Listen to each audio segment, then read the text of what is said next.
परम शांति। वो अनंत भाई के 493 और 494 जो एपिसोड था ज्ञान योग के, उसमें पितृलोक के बारे में काफ़ी डिस्कशन हुआ था। उसमें आनंद भाई ने प्रमुख 3 ऋण के बारे में बताए थे। उसके बारे में थोड़ा चर्चा करेंगे, क्योंकि हमारे सनातन धर्म में 3 ऋण के बहुत महत्व है। और ये ऋण का सिग्निफिकेंस क्या है, उसको समझने से जो हमारा ड्यूटी क्या है हमें समझ में आ जाएगा। एक है देव ऋण, दूसरा है पितृ ऋण और तीसरा है ऋषि ऋण। ये प्रमुख ऋण है जो जीवनचर्या में जो मनुष्य आत्मा धरती के ऊपर जीवन निर्वाह करता है। ये 3 ऋण को जब तक नहीं चुकता करता है तो आत्मा यहाँ से मुक्त नहीं हो पाता है। तो आत्मा कर्म बंधन से मुक्त होने के लिए 3 ऋण चुकता करना बहुत जरूरी होता था। तो ये हमारे सनातन धर्म का धर्म में है। तो आज के जो ऋण, आज तो बहुत सारे ऋण ले रहे हैं, जो होम लोन, कार लोन, ये सब है, ये तो कर्म बंधन है। इसके अलावा जो ये सारे को क्लासिफाई करेंगे तो ये 3 ऋण में आता था। तो ये हिंदू धर्म में बेसिक है। सनातन धर्म में एक सिस्टमेटिक अप्रोच है लाइफ को जो लाइफ को जीवन का धर्म क्या है, जीवन को कैसे, जीवनचर्या कैसे होना चाहिए, तो एक विज्ञान है ये। तो ये तीनों ऋण से जो आत्मा मुक्त होता था वो धरती के बंधन से मुक्ति होकर हायर डायमेंशन में चला जाता था। तो इसलिए गृहस्थ जीवन का भी बहुत महत्व था, नहीं तो ये तीनों ऋण को चुकता करना मुश्किल हो जाता था। जैसे संन्यास लेने से ये तीनों ऋण से मुक्त नहीं पाता था। देव ऋण क्या है? देव ऋण यानी पंच तत्व में जो चैतन्य शक्ति है, जो दैवी शक्ति है, जिसे धरती की धरती के ऊपर जो जीवन की भरण पोषण हो रहा है उसकी संरक्षण करना मनुष्य की ड्यूटी है। यानी एनवायरनमेंट को मेंटेन करना, एनवायरनमेंट सस्टेनेबल रखना, ये हमारी ड्यूटी है, सबकी ड्यूटी है। जैसे हमारे वेद में 5 तत्वों की अधिष्ठात्र देव हैं, अग्निदेव, वायुदेव, जलदेव, भूदेव, भूदेवी उनको बोलते हैं। ऐसे आकाश तत्व है जिसमें सारे दैवी शक्तियां हैं। तो ये सब तत्वों को शांत रखने से वायुमंडल पवित्र रहता है और ये आने वाले पीढ़ी के लिए उपयोगी रहता है। तो हम तो चले जाते हैं शरीर छोड़ के, लेकिन जो आने वाले रहते हैं वो सफ़र करते हैं, जैसे आज के हालत है। तो ऋण मतलब आज जो प्रकृति की भोग हम कर रहे हैं ये सब देव देवियों के कृपा से हो रहा है, यानी चैतन्य शक्ति से हो रहा है और पवित्र वायुमंडल से हो रहा है। ये एक माध्यम है इस पंचतत्वों को मनुष्य की उपयोगी बनाने के लिए। इसलिए पहले प्राकृतिक विपर्यय नहीं होता था, वायुमंडल शांत था, क्योंकि उसको शांत रखने के लिए पुरुषार्थ करते थे। लेकिन आज वायुमंडल को शांत कोई रखना नहीं चाहता है, मैक्सिमम पोल्यूशन है, तो किसी का मन शांत नहीं है, सब बीमार पड़ रहे हैं। और हिंदू धर्म में पहले खाने पकाने से पहले क्या होता था कि अग्नि को अर्पण किया जाता था, मतलब खाने पकाने के बाद अग्नि को अर्पण किया जाता है, जिसको हबीस कहते थे। फिर ब्राह्मण को, गाय को अन्न अर्पण किया जाता था, मतलब ये माना जाता था कि ब्राह्मण और गाय के अंदर देव देवियों का वास होता है, तो इसीलिए उनको पहले दिया जाता था, फिर भोजन ग्रहण करते थे। लेकिन आज वो सब कोई कर नहीं रहा है, पॉसिबल भी नहीं है ना। तो जब ये सब करने के बाद कोई भोजन ग्रहण करता था तो उसको जो चैतन्य, उसका जो मन में जो चैतन्य शक्ति है, उसमें एक चीज वो आता था कि ये जो पूरा तत्व और भूतों में जो चैतन्य शक्ति है वो दैवी शक्ति है, और उसको पवित्र और ये रखना, मतलब प्योर रखना हमारे ड्यूटी है। तो जिससे धरती के ऊपर जो जीवन का वर्धन होता है, तो जीवन भरण पोषण वर्धन सारे उस दैवी शक्ति से होता है। तो इसलिए हिंदू धर्म में नदी पेड़ सबको देव देवी के रूप में पूजा भी किया जाता था। एक मैं देखा हूँ अडुम्बर वृक्ष को बहुत पूजा किया जाता है, महाराष्ट्र में पर्टिकुलरली बहुत पूजा किया जाता है। आज साइंस जो बोल रहा है, विज्ञान बोल रहा है कि सबसे ज़्यादा ऑक्सीजन इस वृक्ष से आता है और वायुमंडल को क्लीन रखता है।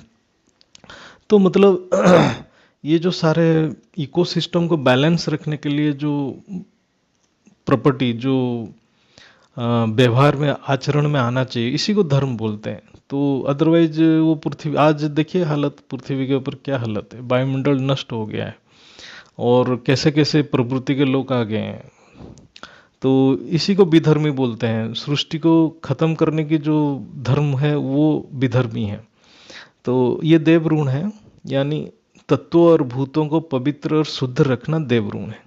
जो कर्म करने से ये सब शुद्ध रहेगा वो देवऋण है। देव मतलब जो देवताओं ने, जो चैतन्य शक्ति मतलब धारक जो है देवताओं ने जो हमें दिया है, उसके भरपाई करने के लिए उनको इन रिटर्न हम जो देते हैं वो देवऋण है। ऐसे ही पितृऋण, पितृऋण में क्या होता है, श्राद्ध तर्पण क्रिया आदि को पितृऋण कहते हैं। अच्छा, इसका डिटेल आपको तो वो जो ज्ञान योग के 493 494 के एपिसोड में आपको मिल जाएगा पूरा। ये श्राद्ध है क्या? श्राद्ध शब्द का मतलब है श्रद्धा से आया है, यानी अपनी पूर्वजों के प्रति श्रद्धा रखना चाहिए। हम सब स्थूल शरीर में जो भी भोग कर रहे हैं ये हमारे स्थूल पिता माता की देन है। इसलिए पितृ मातृदेवो भव पितृदेवो भव हमारे सनातन धर्म है।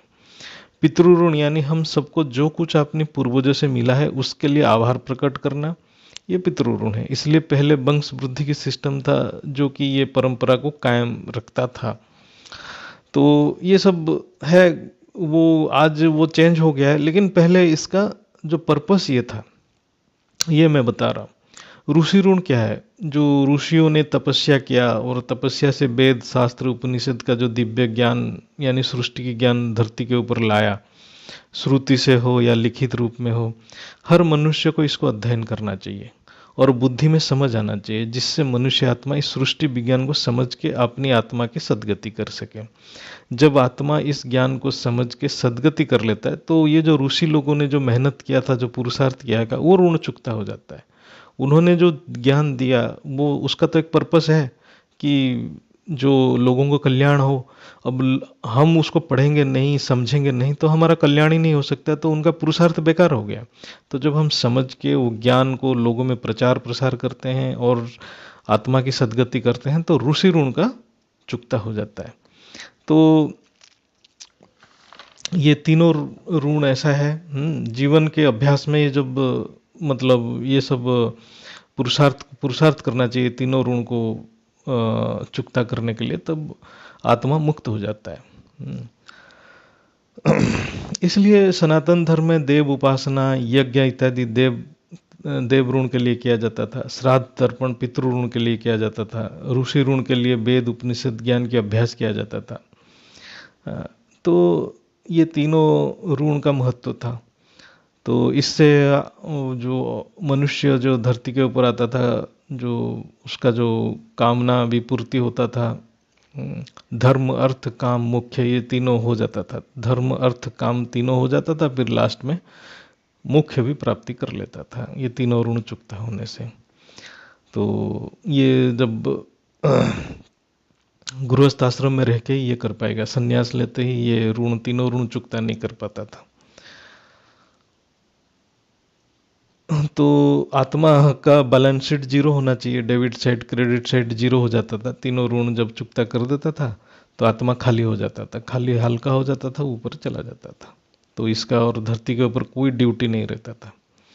तो ये तो था मतलब जो हमारे वेद पुराण में लिखा है, लेकिन हम उसको जो ज्ञान को बेहद में ले लेते हैं। उसको आज धरती की हालत देख लीजिए, आज ये सब करना पॉसिबल भी नहीं है, कोई कर भी नहीं रहा है। ब्राह्मण का जो डेफिनेशन ही चेंज हो गया है ना। आज धर्म विधर्म सारे वायुमंडल में फैल रहे हैं। धर्म तो कम हो गया, विधर्म ज़्यादा हो गया। धर्म के विपरीत कर रहे हैं, बापूजी जो बताते हैं।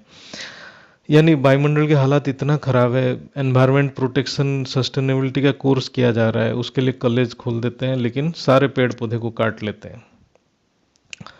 अभी वायुमंडल शांत करने के लिए एक ही मात्र रास्ता है, परम शांति मंत्र की अभ्यास। एक ही उपाय है, उसको आत्मस्वरूप में अभ्यास करना, यानी यज्ञ करना है।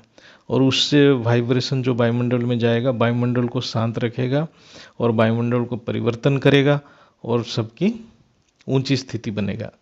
यानी हम सारे आत्मा की जो सद्गति के लिए यज्ञ कर रहे हैं। मतलब जो चैतन्य शक्ति जो खो गया है, जो तत्वों में खो गया है, तत्व और भूतों में, और उसको परम तत्व में परिवर्तन करने का जो यज्ञ है वो सिर्फ परम शांति यज्ञ से हो सकता है।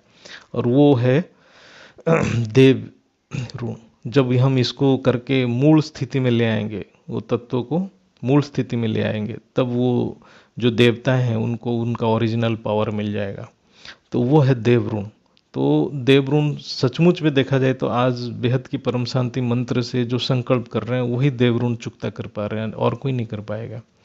ऐसे पितृऋण, पितृऋण यानी क्या है कि जो बेहद की आत्माओं की जो सर्जन हुआ है विश्व शांति के लिए, धरती के ऊपर आए हैं, उन आत्माओं को अपने रचयिता के प्रति कृतज्ञ और आभार और श्रद्धा प्रकट करना चाहिए और स्मृति में लाना चाहिए, और बेहद की आत्माओं को अपनी मूल स्थिति को श्रद्धा के साथ याद करना चाहिए।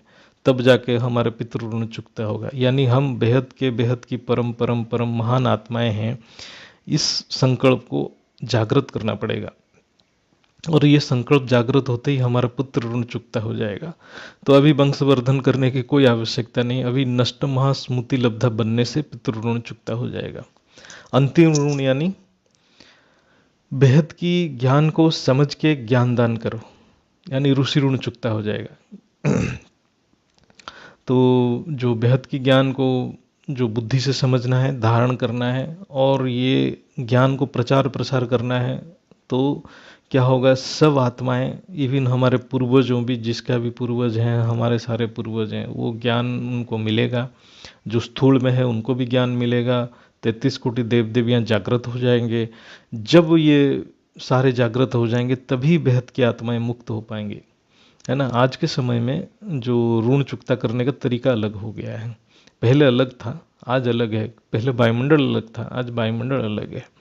तो अंतिम ऋण जो ऋषि ऋण तभी चुकता होगा जब सारे बेहद की आत्माएं, जो हद या बेहद की आत्माएं सभी जागृत हो जाएंगे, तब ऋषि ऋण जो ज्ञान मिला है वो ज्ञान जब ट्रांसफर हो जाएगा तभी ऋषि ऋण चुकता हो जाएगा।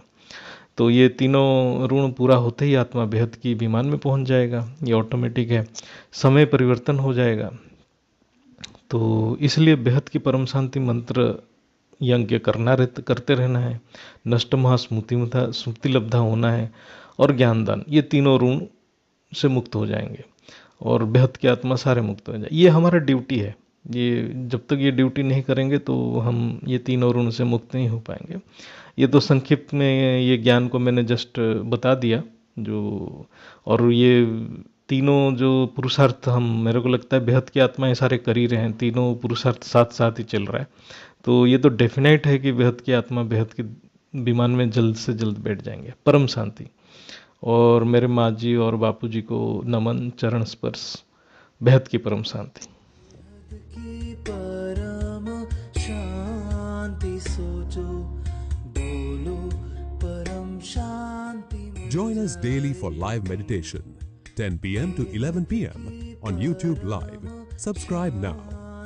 Website www.paramshanti.org. Email us anand@paramshanti.org. Like, share, subscribe. Join today. बेहद की